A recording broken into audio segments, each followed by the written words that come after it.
Narito ang step-by-step na recipe para sa malambot at masustansyang mung bean rice cake.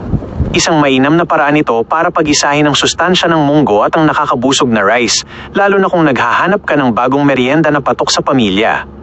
Mga sangkap: kalahati cup na bigas, kalahati cup na munggo, gatas, sapat para sa pag-blender, 300 gramo na harina, 1 kutsara ng yeast, red dates, pang-garnish.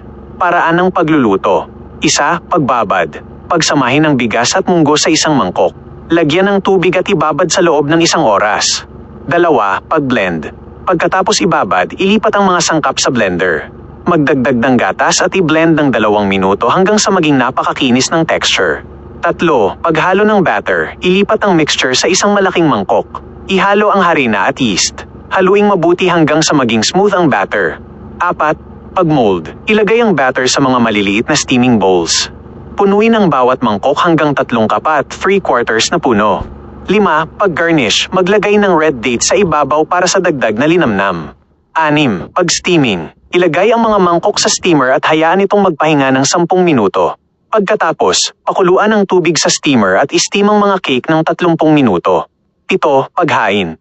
Pagkatapos mag-steam, patayin ang apoy at hayaan itong magpahinga ng 2 minuto sa loob ng steamer bago hanguin upang hindi ito lumiit, shrink. Handa na ang iyong malambot, fluffy at bahagyang chewy na mung bean rice cake.